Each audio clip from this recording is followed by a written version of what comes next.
Without further ado, I want to introduce tonight's presenter, Jere Chang. She is a teacher in Atlanta. She has been working with students from K through 5 over the last, actually, I don't know how long you've been doing that. That's an excellent question to ask, but she's been doing it for a while, and we found her on Instagram and social media.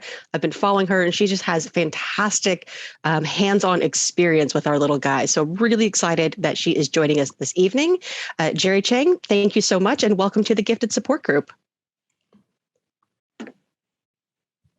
Thank you for having me. Let me get started. Let me share my screen here.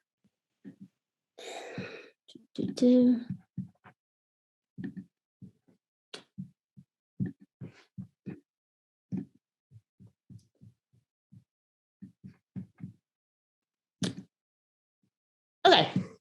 I'll share a little bit about myself before I get started. Again, my name is Jere Chang. I'm a teacher in Atlanta, Georgia. This first page just has my socials on here. If there's anything that you want to ask that I don't talk about to the group, that maybe you want to have a one-on-one question, feel free to. The best way to get in touch with me is Instagram. You can DM me there. I'm also on TikTok. I share a lot of, teacher life stories, family stories on TikTok as well. I also have a web page on here. It's mostly kind of what I consider like Gifted 101. As I've kind of interacted with people all over the country and world, a lot of people aren't aware of what gifted education is. So that's kind of like a Gifted 101 web page. So I hope to hear from some of y'all after tonight's presentation. So let's talk about me a little bit. Oh, hold on one second. There we go. I am married with 2 kids. This will come up in tonight's presentation. And as Amber said, I teach 1st through 5th grade gifted education, but my educational experience spans a little over 20 years. I started out university administration. I got a master's and worked at the University of Georgia. My job was to basically help incoming freshmen not flunk out of school, test-taking strategies, reading strategies, so on and so forth. While working there, I got a second master's in applied linguistics because why not? I thought it would be fun to teach English overseas. And when that didn't work out, I started teaching linguistics to teachers. And that's when I decided, well, you know what, I want to take a shot at teaching. And I started teaching ESOL, English as a second language, in high school. And then when Georgia opened its first public bilingual school, I went from high school to kindergarten. As crazy as that sounds, I did that. And that's when I fell in love of teaching young children, because their enthusiasm for learning is just unmatched. They are exhausting. I'm over here on the East Coast, 8 o'clock. I had second graders today, but their enthusiasm for learning, they won me over. I've been at my school now. I'm going on 15 years. I teach at a public charter school. We are a STEAM school, which is basically STEM, but putting the A, the visual and performing arts, back into STEM. We're also a PBL school, which means project-based learning. We do a lot of hands-on, real-world problem solving at my school. We are staunchly progressive, social justice, environmental, and things like that. Here's a picture of my family. The reason I have 2 boys. So one of them, the second grader right there in the blue shirt, he has already identified as gifted. At my school, we will start testing kids at the end of their kindergarten year. Now, the pandemic put us behind about a year, and they can qualify for services starting in the 1st grade. And the model that we use is they spend 1 day a week with the gifted teacher all day. So for example, today I pulled out, it's called the pull-out model. I pulled my students out of their regular classes. They spent all day with me, excluding lunch, recess, enrichment classes. And then I won't see them again until next week. There are pros and cons to all the models, but that's what works well for my school. So my son is probably moderately to highly gifted in math and mildly gifted in language. My little guy there, he's in kindergarten. As parents, we're probably going to hold off having him tested until next year. And if he does qualify, I would suspect that it's going to be creativity and nonverbal. And this may come up later, but unfortunately, those are the areas that aren't as often celebrated in the traditional classroom. So I've been teaching gifted education solely for about 7 or 8 years, but my educational experience spans from kindergarten all the way to college, except middle school, but I have taught middle schoolers how to play chess. So I have a little bit of experience all around. Okay, so tonight's focus is communication, mostly communicating with your child's teacher.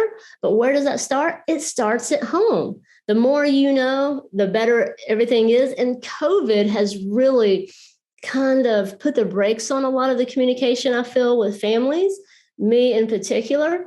Our school has shut down visitors, no parents, no visitors at all are allowed in our school. And I suspect that some of you may be sharing some of those similar experiences, which makes communication a lot harder.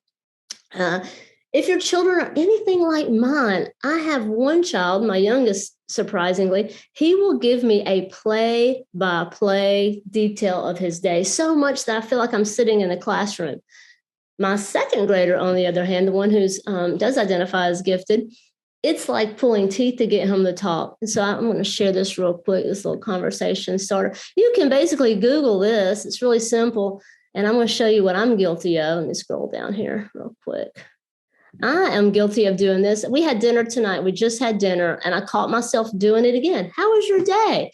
Well, how was lunch? What did you learn? All these just like yes or no question. And my second grader had gifted today, of which I write the lesson plans with the other gifted teacher. So I know exactly what he did in school. And I found myself asking these same questions. How was school? So finally I was like, look, I know what you did in school because I wrote the lesson plans. So this is a really nice list. Instead of saying things like, how was school? Turn that into what was the best thing you did at school today? Just more of those open-ended questions. Trying to get to feel for your child's experience at your school, which I suspect you kind of are doing that, or you wouldn't be here tonight. But here's what I'm guilty of. Did the test go well? Did the presentation go well? And then kind of turn that into this more conversation starters, like what part of the presentation do you think was best? So just kind of, really communicating. There we go. With your child, knowing what's going on. Oops, hold on one second. Oops. There we go. But let's talk about when your child comes home with the stories. Now, I also do this presentation for teachers on how to communicate effectively with parents. Your children will come home with stories, as do mine. They come home, oh, so-and-so hit me today, or the teacher was mean to me today, took away my recess, took away my lunch, all kinds of stories. And trust me, I'm the first one as a parent. I'm like, what happened? What did that kid do to you? What did the teacher say? The teacher said that. And sometimes we're just quick to respond and to send that email and be like, my child said this. What can you take? And so when you frame that email, think about how the teacher is going to receive it. Now, don't get me wrong. I'm not saying you shouldn't be an advocate for your child. That comes up later. But instead of sending it like kind of accusatory, which sometimes teachers will receive it as, whether you intend to or not, just try to get more of the story like, hey, my child came home, my child's 7. I realize it's a 7-year-old point of view, but maybe you could help me understand more of what's going on in the classroom and of this story and things like that. Okay, this right here, the better your teacher knows your child, the better off the situation is going to be. Now, in elementary school, teachers will often do a tell me about your child, like a Google form, some kind of a paper, and where you can kind of say, oh, my child likes reading and math, and my child likes art and playing basketball. But as you get into those upper grades, it seems like fewer of the teachers do that. But that's not stopping you from sharing information with the teacher. For example, you could have an email with just some bullets. My child, is really high performing in math, but has dyslexia, which is not uncommon. My child is ASD, and these are some things that may help. Focus on the facts. When you do communicate with a teacher, instead of, sending like this, like 3 or 4 page email, just list some bullets. These are my child's strengths. These are my child's grows and glows, and this is what we're working on. And avoid things like last year, this teacher did this, because I can tell you, and kind of why they pulled me in here to talk to you tonight is to give you the teacher point of view. And I can tell you hands down, with so many years of experience, that one child can change a whole class. one situation can change a whole class. So my child, who may be really, really successful in first grade, may struggle in second grade. And so what worked last year may not work this year. And I can tell you right now, when you say, well, this last year or my school or this happened, the teacher's probably going to kind of start putting the guard up when communicating with you. Excuse me. When you're communicating as well, focus on abilities rather than the gifted label. Unfortunately, and because I have a lot of side conversations with teachers, there's this kind of persona among parents, among teachers, that giftedness is this gold star of, oh, my child got into gifted. I wish it wasn't that way. It also puts pressure on the children to have that, like, just like, wow, my child got in. I kind of flip the script. I don't say you got in. I always say you qualified for services. It doesn't necessarily mean you're smarter. It means you think differently. So when you're communicating with a teacher, let's say your child's struggling, or you're trying to get the teacher to know your child, instead of saying, oh, my child's gifted, you could say, he identifies gifted in math, but struggles in language. And we do have some who are gifted all across the board, but stick to those facts and things like that can be helpful. Ask yourself, is this helpful for the teacher to know? And then last on here, give the teacher an opportunity to get to know your child. I'll share a little story. I was a second grade teacher.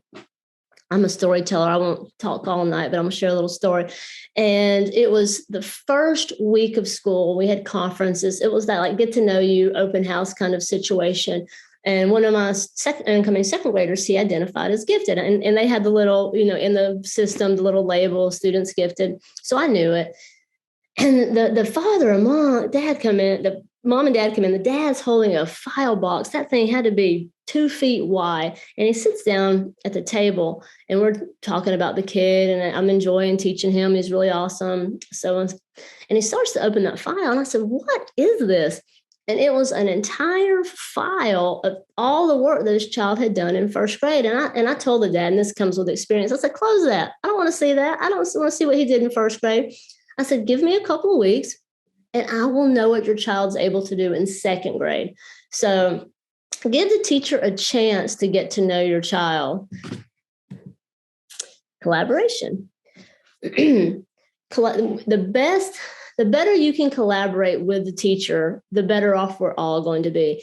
In my over 20 years of educational experience, I have yet to meet a teacher who has said, even in side talk when parents are around and we're in the coffee room, the break room kind of gossiping, I've never heard a teacher say, I want a child to fail. I don't want a child to do well. I've never heard that. Now, I've heard some teachers say some some things I'm not going to repeat, but I've never heard that. On the other hand, I've never heard a parent say that either. I've never heard a parent say, I don't want my child to do well. So we can pretty much all agree that we want the children to be successful, to be happy, harmonious, to be challenged, to be on level. The problem comes when we aren't on the same page of how to get there. So how can you help as parents? Next thing, ask the teachers, how can I help? I love when parents, I have some twice exceptional kids, some excitability kids who need a little bit more attention. And anytime a parent communicates with me, when they say, how can I help? What can I do? They're letting me know we're in this together. I'm on your team. I'm not against you. I'm not judging. Maybe you didn't do this perfectly. I'm not judging you, but we're working on this together. And also share things that work at home. Now, just because it works at home with 2 siblings, 1 or 2 parents, that may not work in a classroom full of 20 people. So also using that phrase, what the word last year, it may not work this year, but if you have some strategies that you think could help the teacher in a helpful kind of way, absolutely share those with us. I've done that with my kindergarten. My kindergartner, I may share a couple of stories about him in a minute. And last but not least, focus on the child. Focus on solutions and actions rather than opinions, because it can get opinionated on, Behavior chart is a great example. And I'll go ahead and share a story about my kindergartner. Behavior charts in the front of the classroom, the old clip system, you're on red if you're having a bad day, you're on yellow if you're having an average day, and you're on green if you're having a great day. Those are kind of archaic now. And most teachers that I talk to don't use those anymore. And so my son, when he started kindergarten, he had a rough first month of school because I call him a pandemic kid. He hadn't been in school for, a year. He'd been in pre-K. It was all virtual. And so the teacher's communicating with me. She's being kind. She's being respectful. She's sticking to the facts. And I am open. I'm listening to her. But I also know my child. Everything that she's telling me is not surprising. I was not surprised. And I think most parents, usually when the teacher and no teacher wants to call a parent. Trust me, we hate doing it. And when it's something negative, most parents know their children. So when she was sharing these stories with me, he did this, he's being real handsy, he's saying some things that are inappropriate, I wasn't surprised. And so we kind of started working on it together. Here's what's working at home. She started doing things at school. Well, lo and behold, she starts a behavior chart with him. And I was not a fan. Now, she's not doing it in front of the classroom. It wasn't individualized behavior chart. Well, guess what? 2 weeks later, guess who is in love with his behavior chart? My child. Guess whose behavior has just done a complete 180? He comes home from school, he jerks that behavior chart out of his book bag and he checks it and he lets me know what kind of day he had. So even as a parent, as an educator, I wasn't a fan. It ended up, I trusted the teacher and it worked out. Communication's key. Even though I'm saying tonight, don't do this and do this, you are your child's advocate. Do not, if you are feeling uneasy about something or you just don't feel right about something, please communicate with the teacher. But always start with the teacher. Sometimes, my principal, I've gotten very few emails directly to my principal. I've been doing this for years, but it has happened from time to time when the principal will call me and she'll be like, hey, I got an email from this parent, and she'll tell me a situation. I'm like, what are you talking about? Why didn't they say anything to me? And she's like, I don't know.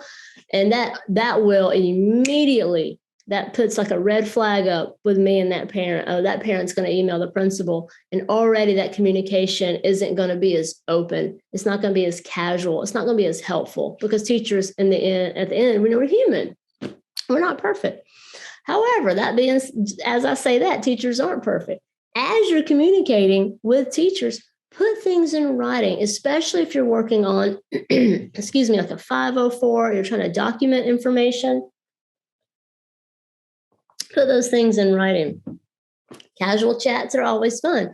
This is kind of difficult right now because, like I said, we've closed off visitors at our school, so I don't see parents as often, but I will see them at Target. I will see them at the supermarket. And you're just, hey, how you doing? It just makes it easier. And I tell teachers the same thing when communicating with parents.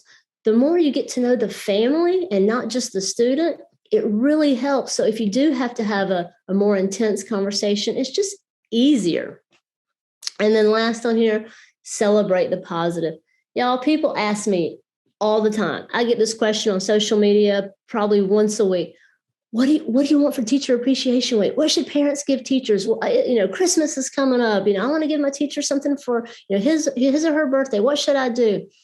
One of the best, and don't get me wrong, I'm never going to turn my nose up to a gift card or a cup of coffee, but nothing makes my day more than to open my email and to see just a kind email from a parent. And you know what makes that email even better? When they copy my principal. It really is helpful. And it could be something really small, but just that positive celebration, and then what really helps, I've had some parents who email me often. When it's respectful, when it's kind, I'm so much more receptive to receiving that email, even though, it may be frequent. Okay, I could not let tonight go without having this. My child is bored. So what do? I get this. This is probably the most common question I get from parents of gifted students. And not only our gifted students, but our high achievers who don't quite qualify for gifted services. My child's bored in class. What do I do? Now, in all fairness, boredom could be a little bit of boredom. It could be a lot of boredom. So the boredom could be, span a whole level.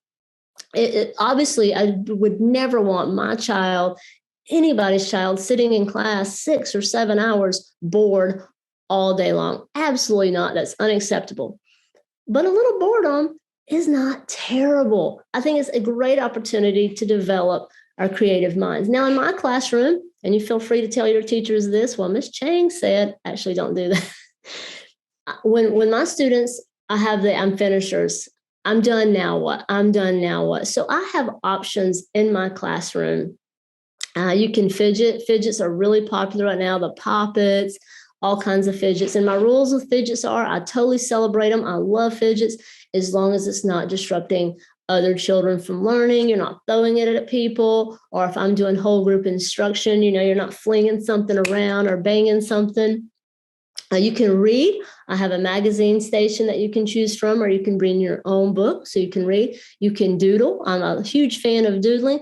And I also have in our Google Classroom, they know there's a whole section just called Creative Thinking, Ongoing Challenges. And I have all kinds of math games like 24, nonverbal games like SET, word games, all kinds of stuff in there. And they can go in there and kind of pick and choose, for those little filler times they finished and they need like 3 minutes to just kind of keep themselves busy.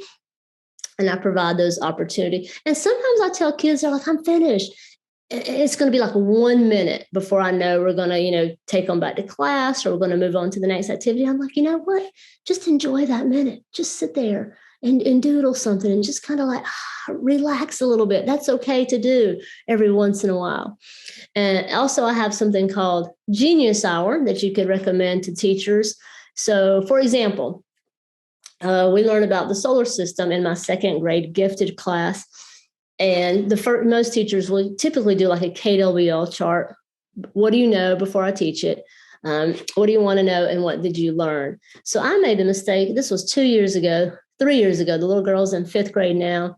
And she, I'm not lying, is like a solar system savant. I had no idea. So I made the mistake. I'm getting ready the first day, the solar system lesson. And I'm like, tell me what you know about the solar system. And I'm waiting for them to say, Pluto's not a planet anymore. What's up with Pluto? Venus is a planet. The sun is a star. This little girl, I called on her. And when I say she rattled off everything that I had already planned to teach in this project-based learning situation, she went above. And so the whole time she's talking, I'm thinking, oh, Jerry, you got some work to do with this little girl. Now, she was probably a little bit bored on day number 1. Now, she was great, really sweet little girl. She enjoyed the little songs and the videos that we did, and she participated. But I really had to individualize her lessons and the upcoming activities. So the first week, I think we did Mercury or the sun. I don't even remember. And I had a genius hour for her. So while we were doing Mercury, she would have to take it even. She would do some self-guided research. I had her looking up astronomers, people and all kinds of situations. And I kind of individualized that plan for her. Okay. The more you know as a parent, I mentioned earlier that that's just kind of like this like gold star of giftedness that people like to place on these children. Some teachers don't receive that very well, but there's this idea of my child's gifted. But if I'm assuming, and I could be wrong here, that you've received some kind of report, either from a psychologist, from your school. If you haven't, there should be a report available. Whoever identified your child as gifted should have a report that they could give you. And on this report, it should say, nonverbal, creativity, quantitative, qualitative, all these motivation, achievement, all these areas. It's different, but in different states. And it'll show. Now, some kids will get high across the board, and they do get that high gifted all across the subjects. But some of our gifted students may be really, really high in nonverbal, but struggle in your reading and language and things. So the more you know about your individual child's giftedness, the more helpful that can be for the teacher. And while I'm talking about teachers, I had mentioned earlier about the all about me and, what you can let the teacher know. Don't forget all the teachers. I am in the land of the forgotten, from our principal to the parents. One of our students, not one, but one of our students, could have a 504, and our SST chair, student support team chair, she will share these 504s with all the homeroom teachers. Well, guess who gets forgotten? The chorus teacher, the gym teacher, the robotics teacher, the gifted teacher. We often get forgotten.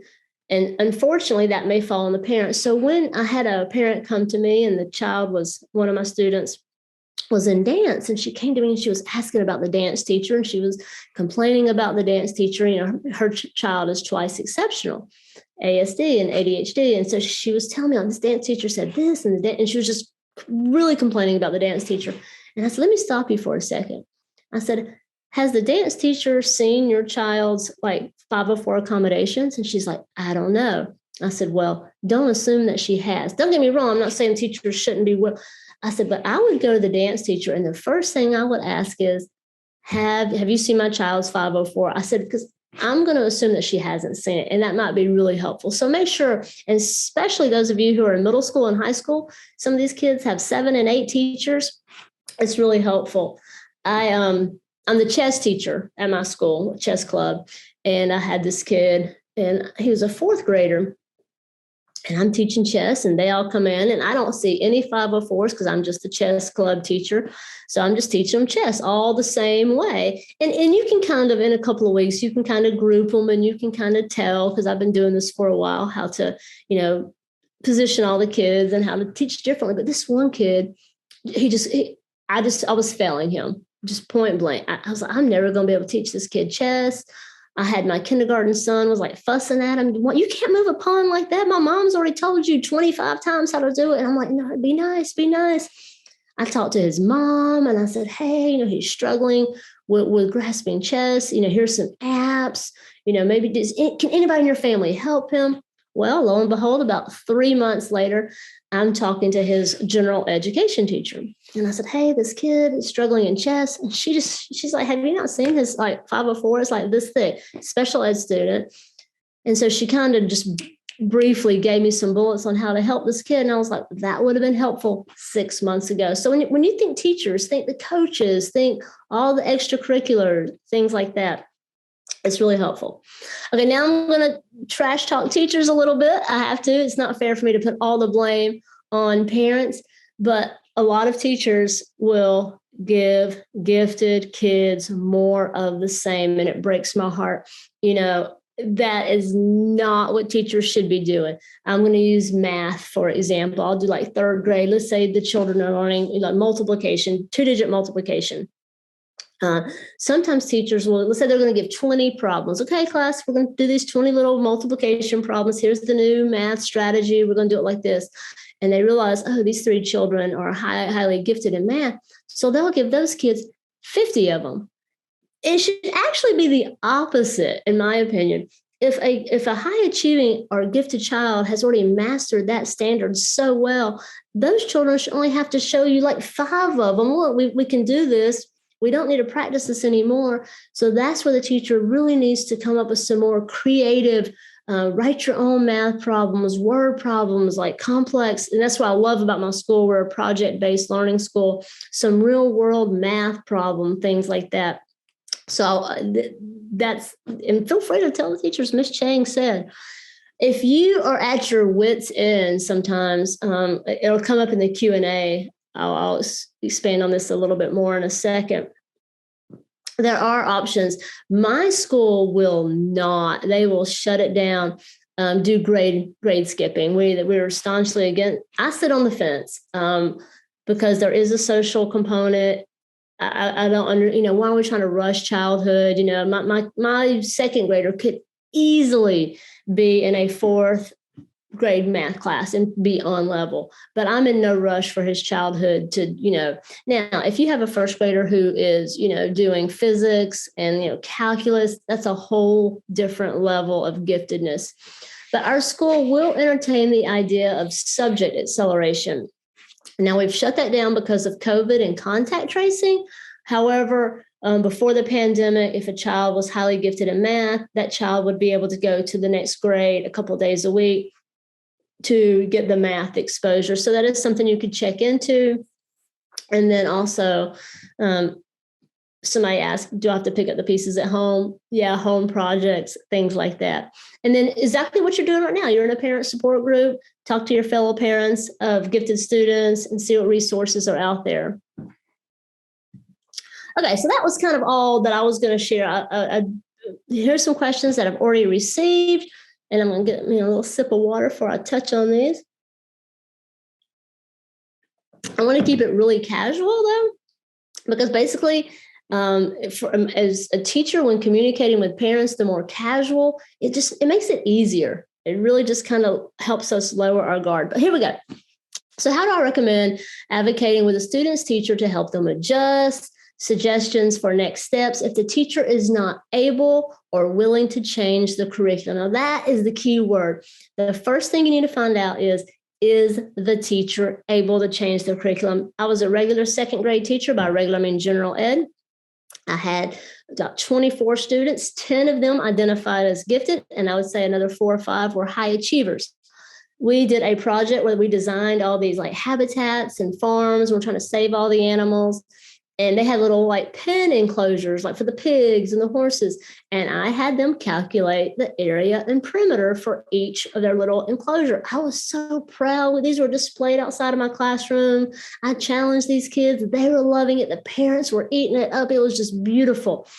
I had a 4th grade teacher walk by, a very respectable teacher. I think people think highly of her. And she looks at me and she frowns and she's like, well, why do you have this out here? This is not a 2nd grade standard. And I was like, no, these are the 4th grade standards. Isn't this amazing? She's like, no, you should not be teaching any other standards but your grade level. So it is frowned upon, unfortunately, by some educators. But so first I would do is find out, is your teacher able? Is it celebrated at your school? And what is the teacher able to do? And I would just ask. Oh God, the second question breaks my heart because I know it all too well. I hear the teachers talking, but yeah, my child's teacher doesn't think too much about the idea of being gifted. And I love that you put it in quotes. How would you approach talking to them? Obviously, some of these teachers are, and I hear the side, and it kills me to hear a teacher say, well, why is that kid in gifted? He's failing my math class. And I'll show the report. Well, that's because this child, maybe the child is bored in your math class and doesn't like the way you're teaching it. And the motivation is so low, which is not uncommon with our gifted learners, that you need to step up your game. But I don't say that. However, this can be a very touchy subject. So what I would do here is when you communicate with a teacher, in just all fairness, maybe not use the word gifted because it's a triggering word for some people. Unfortunately, is stick to those facts. My child, is 98th percentile in math. She's in 4th grade and on an 8th grade, math level. And again, put it on you. How can I help challenge my child? What can we do? What can we do? We're in this together. But, the teachers are faced with some difficulties of, 20, 30 kids in the class and trying to challenge them at all their levels. And we know it. We hear it all the time at school. Unfortunately, which students are going to get the most attention is the students who are struggling in class and not necessarily our gifted learners. So we have to be their biggest advocate. You have to fight for them. Absolutely do it. All right, here's another one. My daughter was given the same level of content with peers and lots of homework. I'm not a fan of homework. I hope she can be fully challenged rather than exhausted. How should I communicate with the teachers? Again, the example I gave earlier, if you're learning how to do double-digit multiplication, and the child has truly mastered it, that they shouldn't be doing more of the same. They should be doing more of that genius hour that I talked about. Research a mathematician. Find out real world math for multiplication. How could you apply it? How can you use it? Dig into it. Research skills is a big thing for gifted learners.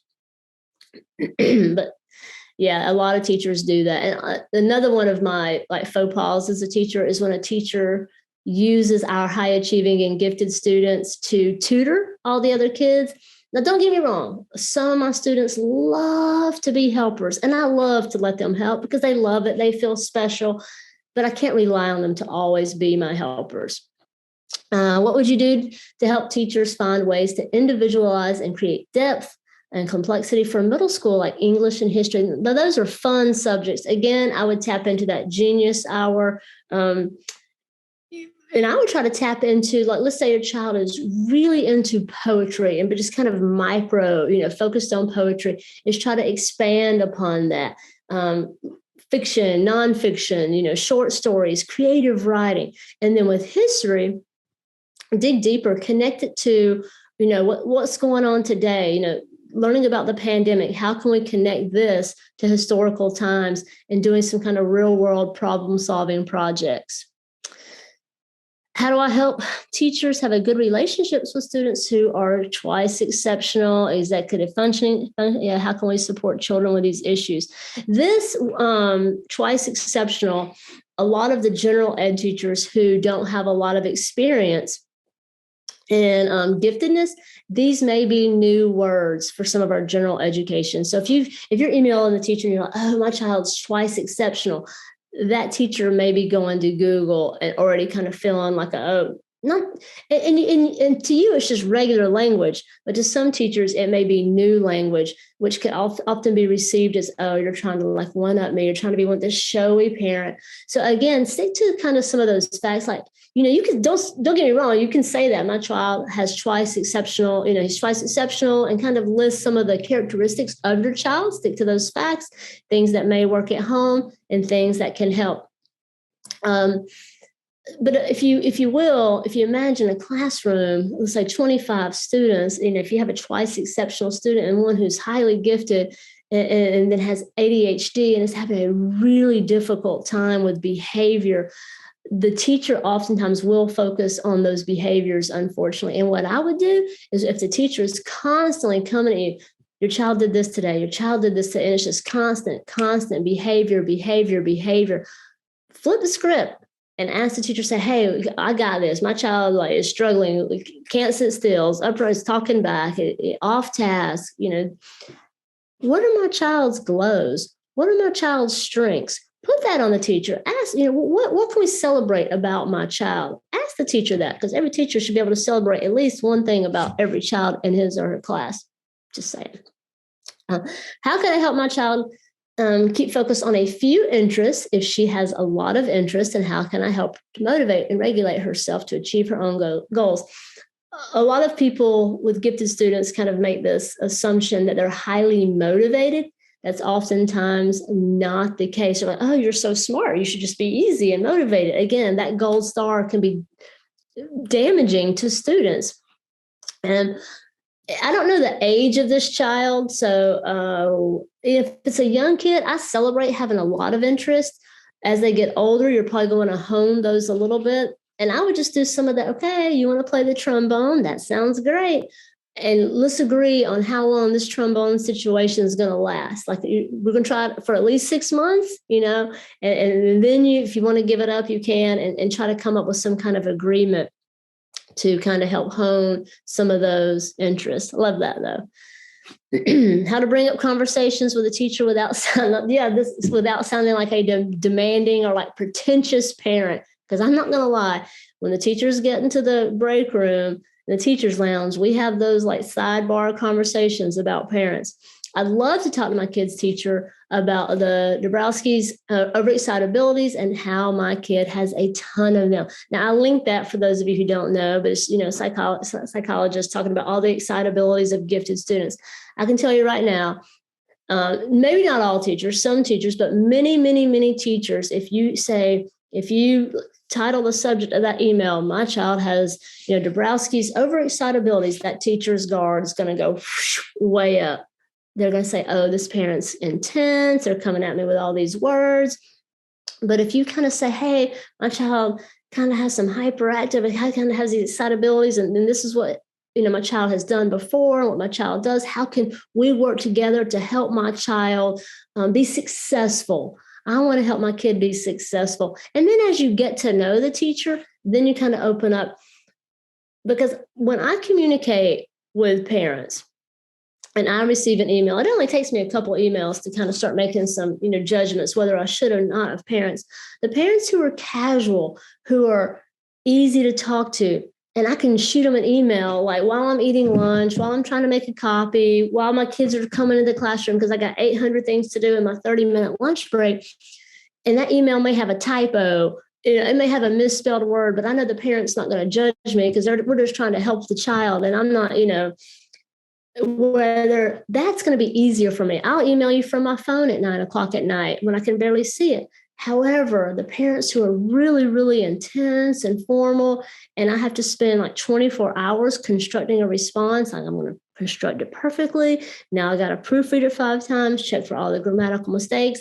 I'm going to email it to my colleague to make sure I'm coming off professionally and correctly, that I'm not, sounding the wrong way. And then I'm going to sit on the email for 24 hours to make sure I'm not emotional. And then I'm going to send the email. And already 24 hours has passed. So that's, if you're able, the more casual, the more easygoing, it just helps the whole communication process, in my opinion. How would I constructively address issues of boredom? Classwork is not challenging or engaging my child, and he's failing to learn study skills. It sounds like, I think, did I write this question? This sounds like my 2nd grader. His teacher described him as dreamy. He has all A's. He's in 2nd grade. But what my wife and I are starting to realize is he's only in 2nd grade. He's not developing the best student or study habits. So today, like I said, he had his gifted class, and I wrote the lesson plans. And I know they learned about Saturn. So I was like, "What'd you learn about Saturn?" And he was like, and I was like, "Look, dude, I wrote the lesson plans. I know exactly what you learned. Did you get that math problem right?" And so he was like, "Well, I got it wrong the first time," because he's already developed, as a 7-year-old, he's already developed this, like, the student skills that, hey, I already know this. This is easy. So I can kind of tune the teacher out. But now that he's in his gifted class and it's challenging and she's introducing something new, he may mess up the first couple of times and then he has to redo it. And I'm like, you got to listen and just make sure that you do know it to develop those good. So we just have those conversations, and I put it on my child too. Like, we got to work on this. I know you can get bored, but honestly, this question, I just kind of share your sympathy and maybe trying to help the teacher again, is reaching out to that teacher and saying, "Hey, what can I do at home? My child is," if you email a teacher, I'm going to speak casually, and you say, "My child is bored in your class," I can promise you that is not going to be well received. You probably know that. But if you start the email and you say some on the phone call or whatever, and you say, "Hey, he's acting out in class. He's saying he's bored." So now you're not accusing. You're just basically saying what the child's saying. He's saying he's bored, but can you kind of help me figure out what's going on, or how I can help him be a better student? I want to help him be a better student, and all he's doing is saying he's bored. How can you help me help him? It's going to be a lot better received. Okay, we're curious about reintegrating into the social experience at school, feeling different and feeling isolated and struggling with developing friendships after these pandemic kids. Y'all, it breaks my heart.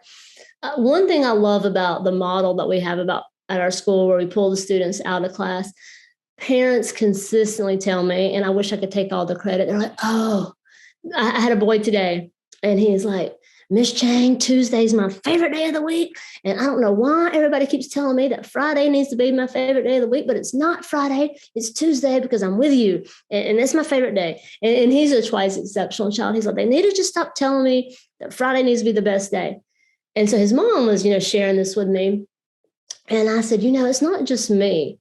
He gets to spend an entire day with his peers, with children who think similarly to him, with a teacher who does celebrate the way he thinks and the way that he learns."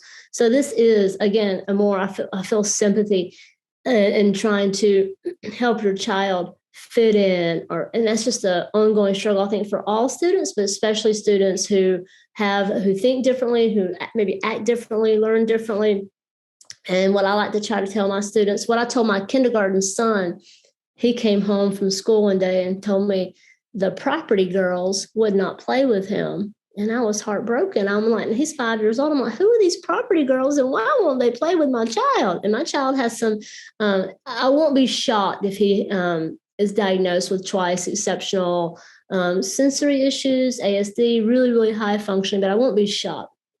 But my heart's broken. Why won't these property girls play with my baby? And so I said, well, why don't you go back to school and see if you can be a property boy?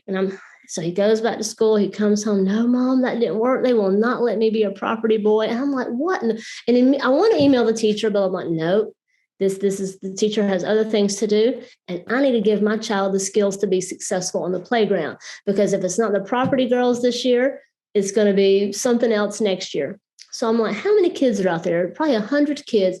Find the people who will play with you. Find somebody. It took him about 2 weeks, and lo and behold, he came home. He started saying different names. He has some new friends. And I said, those are the folks you need to play with. It's the folks who accept you for you, not these property people. Well, and I got to tell you, because y'all are probably saying, what is she talking about, property people? I saw the assistant teacher in the hall, and it is easier for me to communicate with because my children go to school where I teach. And I said, hey, I got to ask you a question. I'm not a helicopter parent. I'm just curious. What are the property girls at recess? And she's like, what are you talking about? And so I explained the whole story to her. Do y'all know that those little girls have been calling themselves the popular girls? There was a group of about 5 or 6 little girls, and somewhere they've learned that they are popular at 5 years old. So they're not, in fact, the property people. They're the popular girls. And my son is not one of them. But now he has some other folks that he can play with. But of course, it broke my heart as a mom. How do I help my 4-year-old child's teacher understand her twice exceptionalities? They have never heard this term. I kind of touched on that earlier. How can I help them understand her diagnosis? Oh, this is well written without offending them. They seem to focus on her behavior. I love this question and fail to understand her academic strengths. Okay, they're going to email you every day. They're going to call you. They're going to text you. All the little ways we communicate with you. I think it said daughter, or did it say daughter? I think it said her. Yeah. She did this today. She threw the block. She kicked a kid. She spit on somebody. She did, and maybe your child didn't do it. I'm just naming some things that 4-year-olds typically do, and they have some twice exception. She was under the desk, cut her hair. Okay, you've told me everything that my child struggles with. How can I help you? I would ask, and then I would also flip the script. I would say, okay, we know that my child is struggling with all this.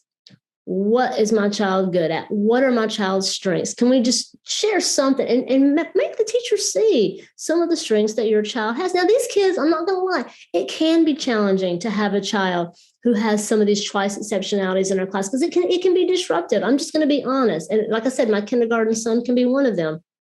And it can be hard as a teacher managing a class. And then you have a kid like trying to run off down the hall, throwing things.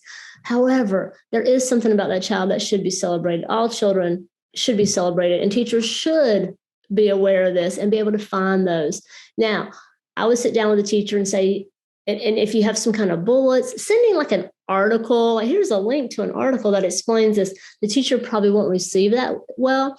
But, again, if you can start out casually, like, yeah, my child has these twice exceptionalities.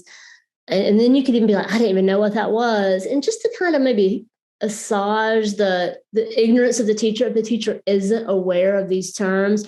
But I had to Google it, and now I know, and kind of list those things, and maybe just kind of help the teacher out a little bit on those exceptionalities. Again, bottom line, ask the teacher, how can I help my child be successful, and how can we help my child be successful? Because at the end of the day, I promise you, that's what teachers want. We may not always agree on how to get there, but that's what we want at the end of the day.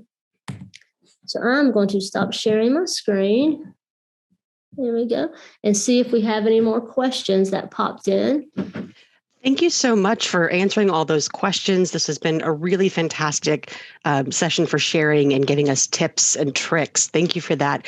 I did have a question about your school and Okay. the culture at your school. Can you speak a bit about where that culture came from and how you guys became the type of school that you are that fosters this type of gifted pull-out sessions? Absolutely. People often misconceive Georgia. They lump Georgia as this, and I don't want to get political at all, but they just, Georgia's low on education and Georgia's so, conservative. But Atlanta is basically a different state than, and I don't say Atlanta like that, y'all. It's Atlanta. I'm sorry. That's how I say it. I'm not even going to code switch for y'all anymore. But Atlanta is very progressive. Now, our area is called East Lake Atlanta. It's a neighborhood. And it was a very, very low income area. So years ago, there was some investment done, and they brought a supermarket into the area, a YMCA, a bank. It was a food desert. The average age of a grandma was 36. All the third graders were not reading on there's a research shows that they will predict prison beds based on third grade achievement scores. And that's how they project in the future how many prison beds to build, sadly, in this country. So they wanted to change this area. So they put all this money into the school. And it's, like I said, it's a charter school to give these kids an opportunity, a more of a level playing field, if you will. So our school has grown. It was not always a STEAM PBL school. It has grown. It has changed. We are now a STEAM certified school. We were the second school in Georgia to be officially STEAM certified, and a project-based learning school. Now, the pull-out method of gift, I will say Georgia does a decent job with gifted education. We put a lot of money into it per pupil. And so in our school, in the elementary, like I said, they spend a whole day, 1 day a week with me. And I absolutely love it. So that's kind of a little bit of my school. Very progressive, very social justice, environmental. I mean, when I'm on TikTok, I had a sign in my classroom. It's that, it's cliche. Love is love. Black lives matter. No immigrant is illegal. That you've seen that saying before. Well, I have a piece of artwork like that in my classroom. And somebody's like, aren't you afraid of getting fired? You teach in Georgia in elementary school, clutch my pearls. And in front of, on our high school, we painted this huge Black Lives Matter mural on our high school. And in all the fists had indigenous folks, LGBTQ folks, different, color, Asian folks, everything. And I did a drone footage as a response. And I was like, and I think I'm safe because this is my elementary school. And so it is kind of a different place. It is a unicorn, if you will. And that's why I've been there for 15 years. Fantastic. We have a question that came in here, and they start by saying, thank you. This is so great. My question is, what are some indicators that you are doing a good job getting your gifted kids' educational needs met? Oh, as a parent? It doesn't specify. So I think as a parent, and then also as a teacher, what are you looking for from either situation? Yeah. It's just like, people assume that when teachers come and they're like, oh, you have all the gifted kids, your job is so easy. And I'm like, no, I see it now. He's saying, yeah, as a parent. And so I'll kind of flip it over. And I'm like, I had a math problem today. And just like any class, I had the bell curve, if you will. I had a handful of students. It was perfectly challenged. I gave a little bit of support. They solved it. I had a handful. They're like, I'm done. This is so easy, Ms. Chang. Seriously, why are you giving us this baby work? And then I had kids who were like, what in the world is this? Now, as a parent, again, I speak to you as a parent. I have a second grader. I'm sitting here at the dinner table, pulling teeth. At the end of the day, I just want to make sure that my child's happy, performing well, and just, enjoying enjoying his childhood. To me, those are indicators of success. That varies by parent. It's not my place to tell you. Some parents, they want homework. They're we're going to do this. We're going to do this. I'm not that parent. When my kids got home today, I'm like, go outside and play. That's what I celebrate as a parent. But like I said, that's just my opinion on that. For parents who might have kids that are in just very traditional standard educational settings that don't have the gifted supplementation or the pullouts, what might be some indicators that they could look for that their kid is getting the education they need? Now that's a tough one because, like I said, I'm on social media and I get a lot of and I bet I go to my principal every week. I'm like, oh gosh, I'm so thankful that I work here as a parent and just to be in the school. That is going to be a little more difficult because I have worked in those schools where it's not celebrated and it's frustrating. Be an advocate for your child. I'm not, but again, do it respectfully. Do it with kindness. If I get the parent, because I've had they call me the parent whisperer at my school. And I do the same presentation for teachers, how to communicate with parents. The more casual and kind you are, you can send me 800 emails and, oh, Ms. Chang, I'm so sorry, I'm writing you again. I don't care. That's my job. Send me 800 emails asking about your child and their, idiosyncrasies. It's the parent who's like, well, my child said you did this, or my child is bored. All those like absolutes, those accusatory emails. Then I'm like, ooh, okay. Breathe before you respond to this email. And then it's just, they're going to get a very formal response, very well written response, but it may not be as helpful for the child, if that makes sense. I think what I'm hearing you say and how I'm interpreting this is really it comes down to relationships. And we're building relationships with our teachers. We're building relationships with our kids to understand what they're taking from those classrooms and what they're getting out of it. And then we're tweaking our communication to make sure that it's coming off friendly, warm, engaging.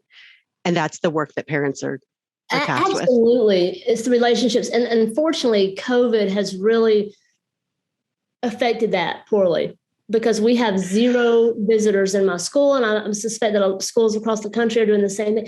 And it's really hard for me to continue those relationships. I saw a parent in Publix. That's a supermarket here. I don't know if y'all have that or not.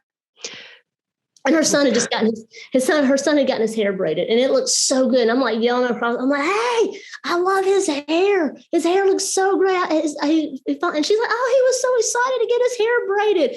And we're literally just yelling this across the supermarket. But it's those little casual conversations, nothing about how he's doing in my class, just a 1-minute little shouting match about his hair. And so then if I do have to call her next week, like, hey, he wasn't doing his work today. But her last interaction with me was just casual. It was kind. It was easy. And so it's a little more easy to have those conversations when you need to have those more serious conversations. Fantastic. Thank you so much. I learned a lot tonight, and I've written down a lot of notes for things that I just want to think about some more. So thank you so much for being so honest and open with sharing your own experience as a parent, as well as your experience as a teacher. I know it's 9:00 where you are, so I want to turn you loose. Again, just thank you so much. I really appreciate all of your insight and experience, and I'm so grateful to have had you tonight. Thank you. Thank you. Thank you for having me. Absolutely. If you're able to hang on for just a moment, after the session, we'll connect. Everyone, thank you so much for joining us. If you're joining us on Facebook, we appreciate that. I will be sharing a follow-up email with some of the resources that we covered in this conversation and a link to the video afterwards. So if you are here tonight, thank you so much. You'll be getting a copy of that as well. Thank you. Thanks, y'all. Good night.